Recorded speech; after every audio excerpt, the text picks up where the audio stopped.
Šią studijų programą siūlyčiau rinktis dėl to, kad jinai yra ypatingai prisitaikusi prie šiandienos poreikių, ko reikia darbo rinkoje. Be to, atsižvelgiant į tai, kad studijų programa yra nuolat atnaujinama, yra vertinamas studentų pateikti pastebėjimai, kas buvo gerai, kas buvo taisytina, kaip reikėtų praplėsti tą studijų programą, tai tikėtina, kad turėsite ypatingai naują programą, kuri bus pritaikyta konkrečiai jum ir netgi studijuodami šitą dalyką jūs galite iš tikrųjų studijų eigoje keisti jos turinį atsižvelgiant į tai, kas jums yra svarbu ir aktualu. Šią studijų programą pasirinkau, kadangi supratau, kad galima įgyti tiek minkštųjų, tiek kietųjų įgūdžių toje studijų programoje.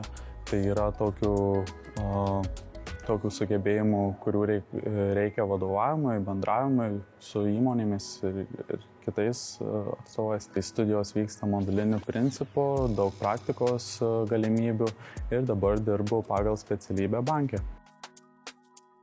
Studijas baigę studentai gali tapti personalo specialistais, gali tapti biuro administratoriais tiek viešame, tiek privačiame sektoriuje. Visuomenėje juntama nuomonė, kad administravimo studijas baigę studentai gali būti tik administratoriai, bet iš tiesų tai drįsčiau paneigti, nes įgauna labai daug žinių tiek finansų valdymo, tiek klientų valdymo, projektų valdymo srityse. Šiuo metu Kauno kolegija yra parengusi viešųjų pirkimų dalyko modulį, kurį gali rinkti studentai studijuojantis administravimo studijų programoje. Ir šis modulis yra aktualus dėl to, kad jis yra ypatingai šiuo metu reikalingas tiek viešajam, tiek privačiam sektoriui. Todėl, kad jeigu jūs norite dirbti versle, tikėtina jums gali tekti dirbti su viešaisiais pirkimais ir suprasdami viešųjų pirkimų pagrindus, jūs turėsite jau tiesiog gerokai didesnį konkurencinį pranašumą prieš kitus kolegas arba net jeigu darbinsitės, tai galėsite pristatyti tai kaip savo didelę papildomą pliusą ir kaip papildomą gebėjimą, kuris yra dabar labai reikalingas.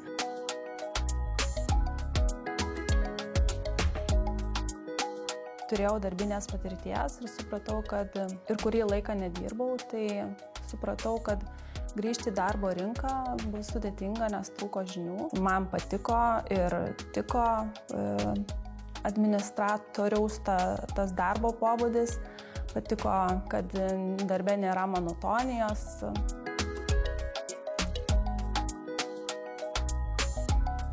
Pasirinkimas atlikti praktiką centriniai projektų valdymo agentūroje, tai buvo labai sąmoningas. Praktikos metu pagilinau jau turėtas žinias, dėjau labai didelės pastangas ir daug vilčių į šitą praktiką ir tos mano pastangos buvo įvertintos. Gavau pasiūlymą dirbti centriniai projektų valdymo agentūrai. Per artimiausius kelis metus agentūra planuoja tiek išsiplėsti, kad mes netgi planuojame padvigubėti. Tai reiškia, kad iš tikrųjų poreikis specialistų tik tai augs, todėl kolegijos studentai iš tikrųjų bus kviečiami tapti partneriais ir paskui kolegomis centrinėje projektų valdymo agentūroje.